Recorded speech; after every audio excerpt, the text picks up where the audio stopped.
Teka madam, alam mo, nire-respeto kita, kaya lang ang gulo ng usapan natin. Simple natin. Hindi ganito. Ako medyo nagtatas boses kasi kaunti kong salita ang haba ng kwento mo. Simple natin. Nag-file sila September 27.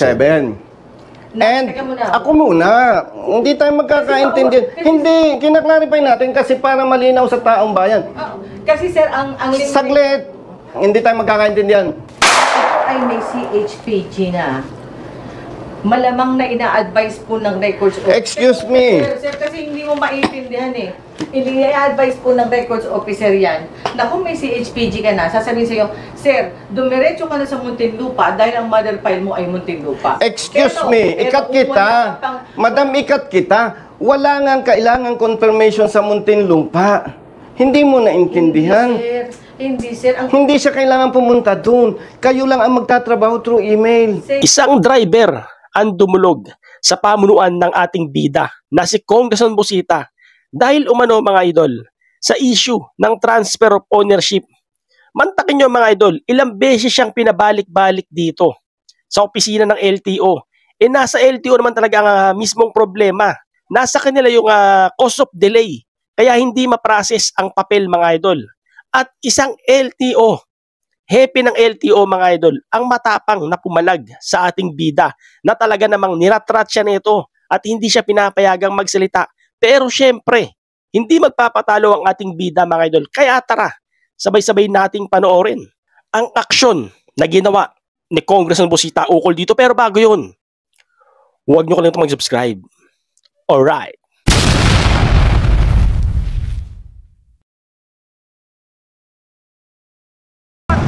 Ayan po isang tayuman. Dati before eh. Okay, saan bang LTO nila? Doon po sa loob eh. Sige, let's go. Kailan ka nag-submit? Bali nangyari po yung kung, noong September 27, lumuha lang kami ng HPG clearance. September 27? Apo. Tapos yung requirements, kailan ninyo pinasa dito? Ang araw din po nun. Tapos, bakit natagalan? Kasi daw po, yung mother title po nasa Muntinlupa. Mag-i-email pa raw sila. Tapos sabi sa amin, balikan na lang daw po ng next week. Okay. Bumalik po ang anak ko na next week, wala pa rin daw po. Balikan na lang daw po uli. Noong September 27, tinanggap naman yung documents. Yes po, yes po. Sino tumanggap? Sila? Sila po, sila.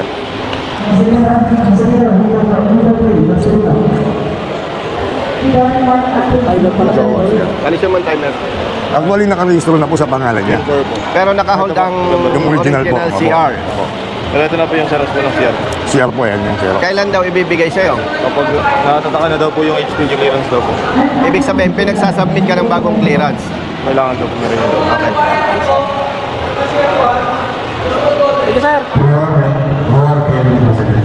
Sinong nakausap? Ikaw? Opo, nung hepe po. Nakausap mo yung hepe? Opo. Babae, Sinabi daw po, lalaki? Kailangan ko at babae po. Kailangan daw po patatakan daw po yung Madam, nag-submit sila ng requirements for transfer of ownership September 27. Tinanggap ang documents, di ba? Yes po. Okay. Manila North ba ang CR mo, sir? Sige, kayo muna yung mag-usap. CR po, Titignan ko lang. Sige. Sino nakaharap mo? si ma'am. Siya. October 29 ang problema mo. So, bakit ka hindi natapos? Ano po? Bali nung pagpunta po kasi po namin dito, tapos sabi po, hihintayin pa daw po yung sagot ng mother title po at sa Muntinlupa po. Mother file. Mother file.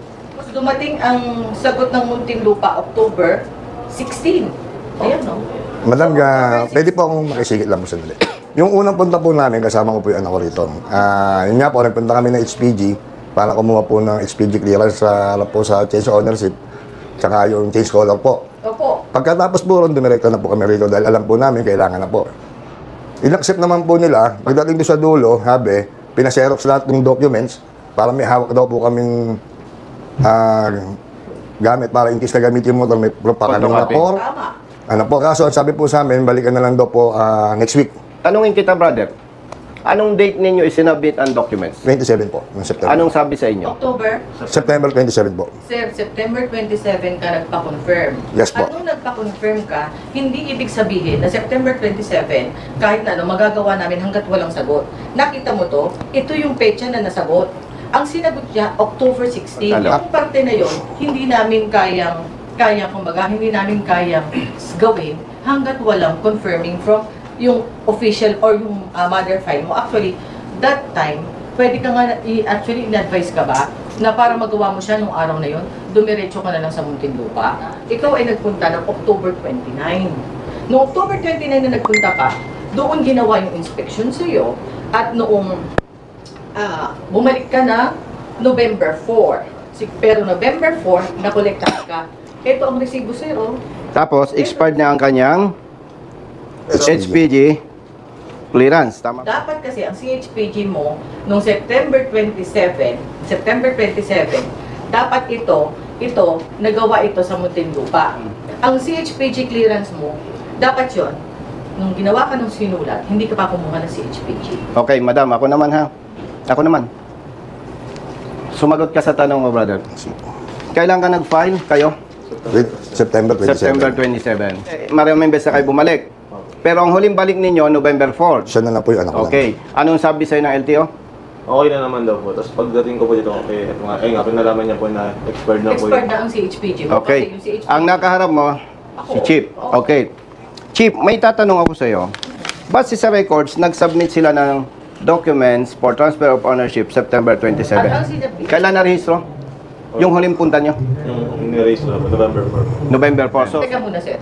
Kasi baka mamaya i-ano mo September 27, nung nag-submit sila ng records, ang inaano pa lang nila is for confirmation. okay. Kaya nagpa-confirm sila. Okay. Ang kinaklarify ko sa'yo, base sa record, September 27, nag-file sila for transfer of ownership. Sir, ang file nila noong September 27, nag-a-apply pa lang sila. Nag-a-apply pa lang, teka muna, nag-a-apply pa lang sila. At nang pag-a-apply, prerequisite na dapat may confirmation from the mother agency. Ibig sabihin, kasi hindi ho yan lehitimong file ng LTO Manila. Madam, ako muna. Opo.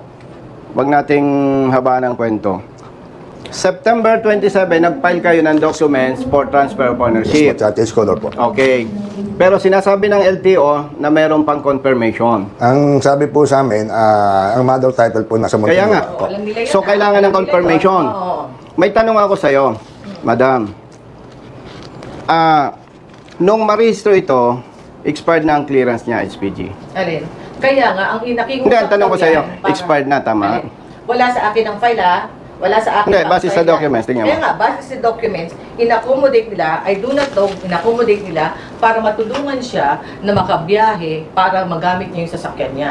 Since in-accommodate Madam, excuse me, hindi natin kailangan maraming kwento eh. Lilinawin natin. Nag-file kayo ng documents for transfer of ownership September 27. Ganito, para malinaw yan. Ma'am, excuse. Teka, sir, para malinaw, kukunin ko yung records officer ko na unang nakausap mo tsaka evaluator niyan para alam nyo O, sige, tawagin na mo. yung pagkausap nyo ay paano nangyari na ikinonfirm yan. Bakit hindi? Kung kumpleto yung document, hindi agad-agad sinabi sa'yo na pumunta ka na ng Muntinlupa. Kasi Walang sinabi po kumpleto. sa Kaya amin. nga, Hindi, tawagin na lang yung malalaman evaluation ko lang. officer. Patingin nga po para makita ko lang kung sino evaluator. Letter B. Si Johnny. Nakalip pala yung evaluator. Okay. So, hindi ko alam. So, wala evaluator. Opo. Madam, ganito, Dito lang yun. nag-file kayo for transfer of ownership September 27. Base sa documents, in-evaluate ko na eh. At sinasabi ng evaluator ni Madam, kahit si Madam, dahil ang mother file hindi dito, Nasa kundi Muntinlupa. nasa Muntinlupa, kaya maghihintay ng confirmation. Maghihintay ng confirmation. Tama po. Opo. May tanong ako sa iyo, ma'am. Alam po ba ninyo na may memo ang LTO? Na kapag ang mother file ay within the region, ibig sabihin within the region, ang mother file niya nasa Muntinlupa, which is part ng NCR. At ang inyong distrito, part ng NCR. Alam po ba ninyo na may memo, hindi kailangan ng confirmation? Sir, yung hindi kailangan ng confirmation, it refers only sa initial registration we're in. Ang hinihingi lang namin ay certified true copy. Ma'am, public interest, naka-record tayo kasi Opo, government naman to. opo. So, Talagang hindi po pwedeng, walang confirmation yan, lalo na kung yan... hindi, ganito, madam. Ang tanong ko sa'yo, alam mo ba? Alam ko, sir, at alam ko, Nakapag? ang alam ko na yung walang confirmation, yaan sa mga new registration at kailangan lang yan, tatatakan lang from the regional. How about transfer of ownership? Alin, yung transfer of ownership, if the new registration is from the regional office, yan, tatatakan lang yan, sir. Hindi kailangan ng confirmation, Hindi, pero ganito. itatatak lang yan, sir. Pero ang transfer of Aware ka dito sa memo na to? Kailan yan, sir? 2020? Ano yan, sir? Email yan. Yan yung pag-i-email yan. Yan ay Memorandum Circular Number 2020-212. Meron yan. Superseded yan ng 2021 na ang confirmation should be done email at dapat masagot ng kumbaga ng kumbaga yung confirming office. Meron yan. Superseded yan, sir. Yan. Teka muna. I-ano ko sa Ay, labas mo. sir, ha? Yung meron yan, sir. Confirmation by email. Kasi sino una? Okay, madam, ganito, no? Kanina ko pa napansin eh. Nakakaisang pantanong pala ako, dami mo na sinabi. Ang sinasabi mo sa kanila, para mabilis ang proseso, makakabuti kung pupunta sila sa Muntinlupa para sa confirmation. Kung meron na silang CHPG. Kasi yun nga ang... Hindi, ang gulo kasi, eto na lang. Teka, sir, ganito, papaliwanag ko ha. Papaliwanag ko lang, sir. Kasi ano, ang requirements ng transfer ownership, kung wala pang CHPG clearance, talagang unang-una, gaor. Teka, madam, alam mo, nire-respeto kita, kaya lang ang gulo ng usapan natin. Simple Kasi natin. ito na yan. Hindi, ganito. Ako, medyo nagtatas boses kasi kaunti kong salita, ang haba ng kwento mo. Simple natin. Nag-file sila September 27. And Teka muna. ako muna, hindi tayo magkakaintindihan. Hindi, kinaklarify natin kasi para malinaw sa taong bayan. Kasi sir, ang Saglit, hindi tayo magkakaintindihan. Base sa documents, nag-file sila September 27. Sige. Tinanggap ng staff mo. Pero ang sinasabi ninyo, kailangan pa ng confirmation sa Muntinlupa. Teka muna ha, isusulat Ang ko gusto ha, kong maliwanag, ha. ang gusto kong sabihin sa iyo, pag within the region, hindi na kailangan ang confirmation. May memo 'yan. Opo. Mm. Ang memo Ngayon, supersede ngayon, madam, ng email memo. Ngayon, madam, wag na yung email o whatever. Ang sinasabi ko, hindi na siya kailangan pumunta, kundi ang gagawin ng office mo, ipaprocess yung confirmation through email. Now, nung nag-submit sila ng documents, hindi expired ang HPG. Ngayon, nag-expire. October 16. Nag-file sila September 27.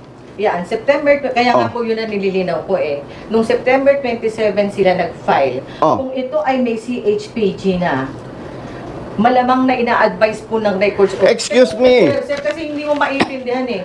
Ini-advise po ng records officer yan na kung may CHPG ka na, sasabihin sa'yo, Sir, dumiretso ka na sa Muntinlupa dahil ang mother file mo ay Muntinlupa. Excuse Pero me, ikat kung kita. wala ka pang- Madam, ikat kita.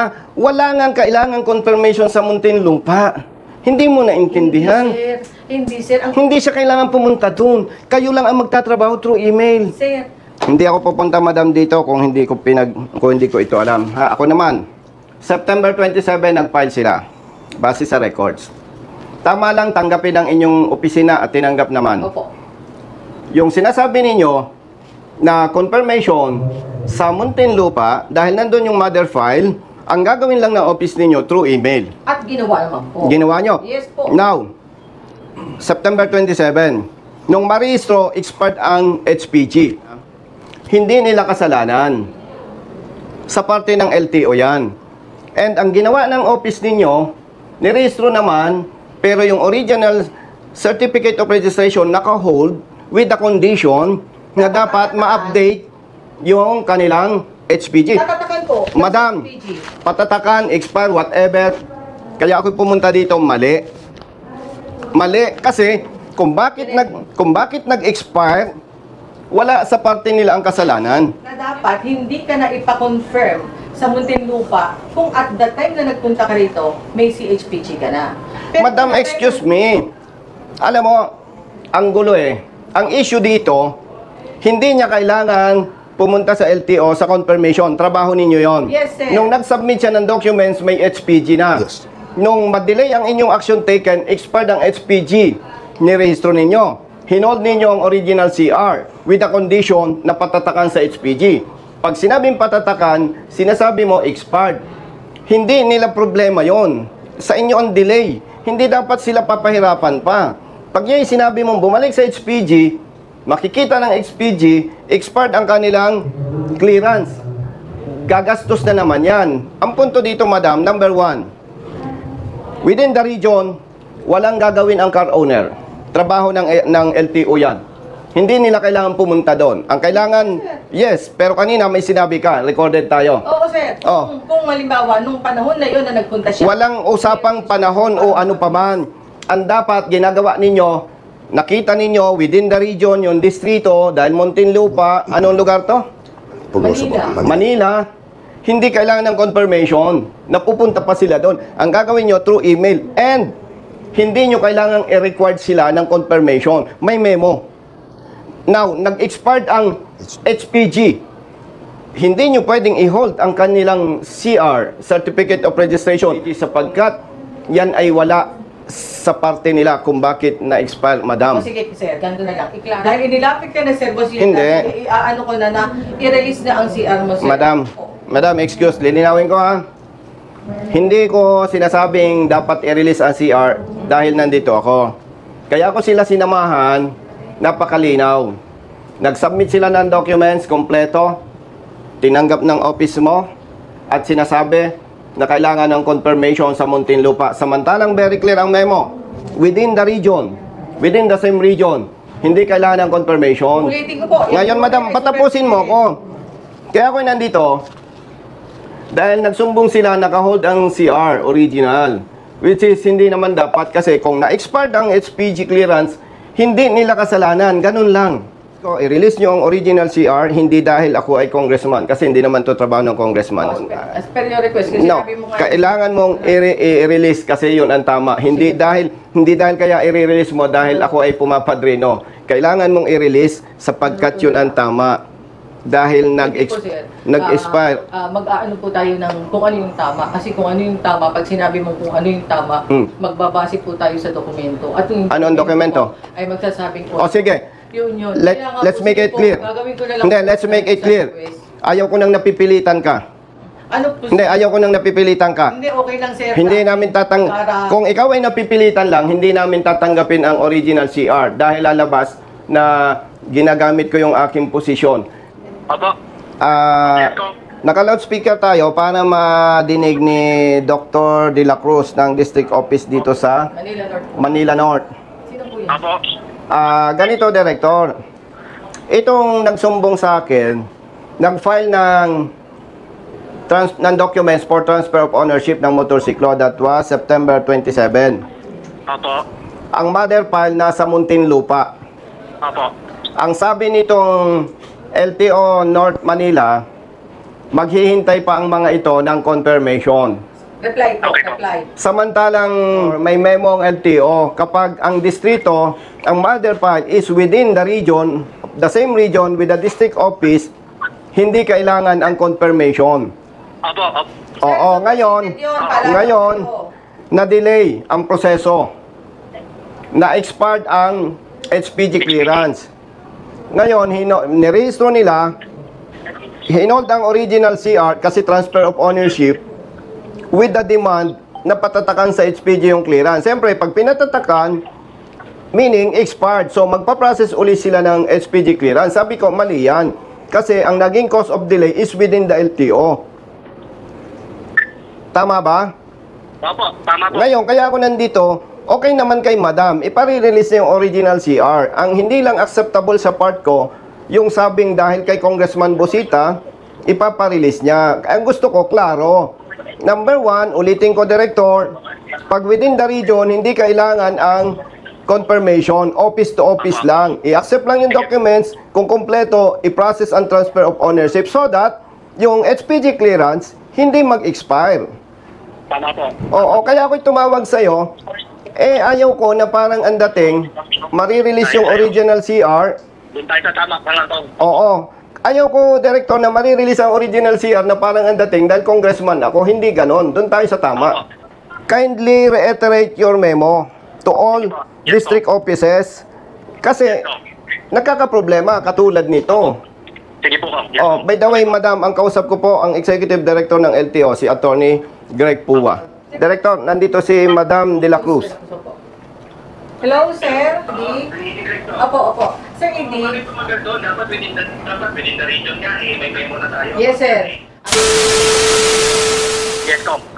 We will issue the necessary memo, Kong, and then we issue the necessary notice to explain doon sa hindi nag-check ng email. Kung nag-follow up naman talaga dyan sa Manila South, doon sa mother file, at bakit ang tagal mag-reply. Opo. Tutukan namin to, Kong. Yes, sir. Okay, Director, maraming salamat. Thank you po. Salamat Thank you, po. Director. Sige, nakunin mo na yung ano niyan, yung CR. when it comes to mga Yes, kaya dapat, kung problema within the office of LTO, kayo ang magsisettle, not the car owner. Madam, pakireiterate mo sa tao mo. Pagka within the region yung mother file, ang nakikita ko dyan, i-process ninyo, Anak, halika. Pirma, print name, cellphone number, date to date. i-process ninyo yung transfer of ownership. Tapos ang transaction, district to district. Yun na ang problema. Hopefully, wag nang maulit ito Opo. na the same issue. Okay, sige po. At kami may lakad pa. Thank you, sir. Brother, let's go. Salamat po. Thank you, madam. Salamat po.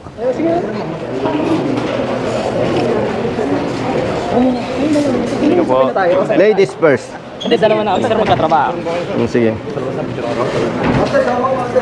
Sa patara na, tama na dito. Ay, dito. Maraming salamat sir.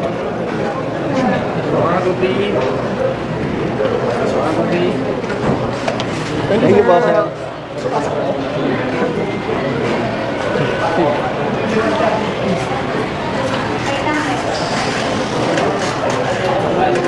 Sige po sir. Thank you. Hindi po ako nanonood ng video niyo po. Thank you.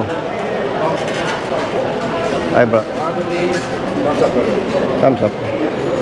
Good luck Senado. Thank you, ha. Ako na. Gusto ko selfie.